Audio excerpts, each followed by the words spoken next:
नमस्कार, मैं हूं आलोक जोशी और आप देख रहे हैं बिज अड्डा। टेलीकॉम के कारोबार में नई खलबली की खबर आ रही है और खबर अभी सूत्रों के हवाले से है, लेकिन कुछ उस तरह की है कि करना था इनकार मगर इकरार तुम्ही से कर बैठे। ना ना करते, और ना ना करते क्या है कि अडानी, गौतम अडानी इस देश के ही नहीं अब तो दुनिया के सबसे बड़े अमीरों में शुमार होते हैं। वो भारत का सबसे बड़ा औद्योगिक साम्राज्य चला रहे हैं। उनकी कंपनी ने 5G की नीलामी में हिस्सा लिया था। ये पहला मौका था जब अडानी और अंबानी आमने सामने हुए थे किसी कारोबार में। लेकिन उस वक्त अडानी समूह ने कहा कि हम 5G के कमर्शियल बिजनेस में जाने की नहीं सोच रहे हैं या टेलीकॉम के कारोबार में नहीं उतर रहे हैं। उनके समूह से कहा गया कि ये हम अपने इस्तेमाल के लिए बैंडविड्थ ले रहे हैं, जो स्पेक्ट्रम ले रहे हैं, इसको कंपनी के इंटरनल कम्युनिकेशन नेटवर्क के लिए लिया जा रहा है।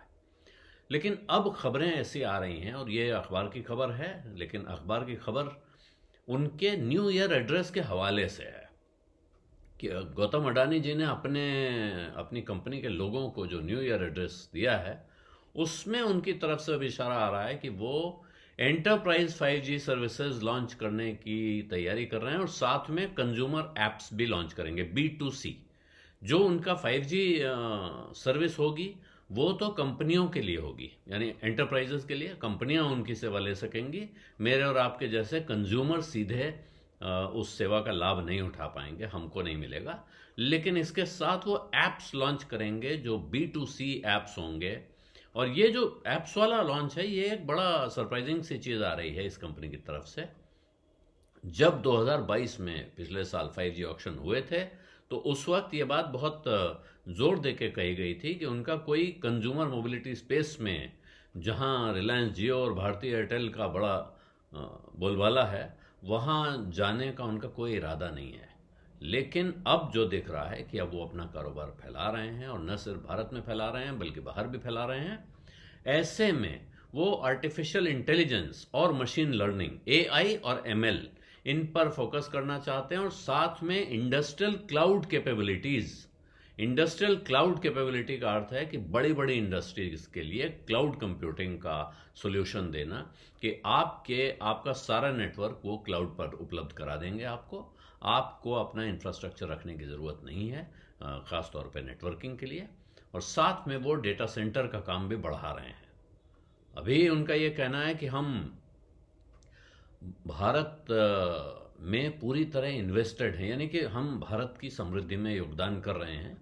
लेकिन साथ में ये वक्त है कि अब हम भारत से बाहर जाकर भी नेशन बिल्डिंग का काम करें, यानी कि भारत के बाहर भी ऐसे कारोबार खड़े करें जिनका फ़ायदा अंततः देश को हो। ये अखबार ने कोट किया है कि अडानी साहब ने अपने न्यू ईयर एड्रेस में अपने एम्प्लॉयज़ को कहा है, जो नए साल का संदेश उन्होंने दिया है उसमें उन्होंने ये बात कही है।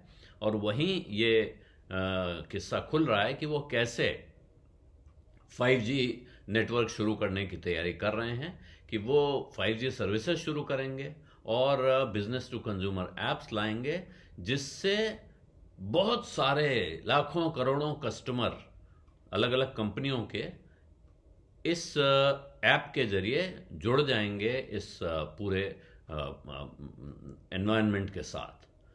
और ये सारी बड़ी योजनाएं हैं। फिर वहाँ उन्हीं को कोट कर रहा है अखबार, कह रहा है कि साहब ये बिग टिकट और अलग अलग योजनाएं हैं, लेकिन ये आपस में जुड़ी हुई डिजिटल अपॉर्चुनिटीज़ हैं। डिजिटल अपॉर्चुनिटीज़ का मतलब मौके हैं डिजिटल कारोबार में, और जो कि हमारा जो एनर्जी का कारोबार है उसके साथ उसकी नज़दीकी का इनको फ़ायदा मिलेगा, एडजेसेंसी से उसको सहारा मिलता है। आपको यह ध्यान होना चाहिए कि एनर्जी का कारोबार अभी तक इस देश का जो सबसे बड़ा प्राइवेट सेक्टर में एनर्जी का कारोबार था, वो रिलायंस इंडस्ट्रीज़ का था, जो पॉलिएस्टर के कपड़े की ट्रेडिंग से शुरू हुए। वहाँ से उन्होंने पॉलिएस्टर के धागे बनाना, उसके पेट्रोकेमिकल बनाना, और वहाँ से लेकर वो रिफाइनरी और पेट्रोलियम ड्रिलिंग तक पहुँच गए। उन्होंने एक पूरा बैकवर्ड इंटीग्रेशन की बड़ी चेन खड़ी की। तो वहाँ अभी तक ये सामने नहीं थे, लेकिन इस वक्त की परिस्थिति में आप देखें तो अडानी ग्रुप ने एक ग्रीन वैल्यू चेन, बड़ा भारी एक योजना बनाई हुई है। ग्रीन हाइड्रोजन, सोलर एनर्जी, इस पर एक बड़ा ज़बरदस्त प्लान है उनका। $70 बिलियन का उनका अगले 10 साल का प्लान है। तो ये एक तरह की ये बड़ी सूचना आ रही है, और इस सूचना के साथ अब आपको ध्यान ये देना चाहिए कि जिस काम में वो करे थे हम नहीं जाएंगे, क्या अब देश में कोई और खलबली हो सकती है, इस पर विचार करना चाहिए। एक टेलीकॉम कंपनी है इस देश की, बड़ी टेलीकॉम कंपनी थी, बड़ी खराब हालत से गुजर रही है, और उसको इंतजार है काफ़ी समय से कि कोई खरीदार मिले। यहाँ तक कि उसके प्रमोटर भारत सरकार के पास जाके गुहार लगा चुके हैं कि भाई कोई चलाने वाला मिलता है, आप लेना चाहें तो हम मुफ्त में देने को तैयार हैं। और इस वक्त एक बड़ा उद्योग समूह सामने खड़ा हो गया है जो इस कारोबार में एंटर कर रहा है।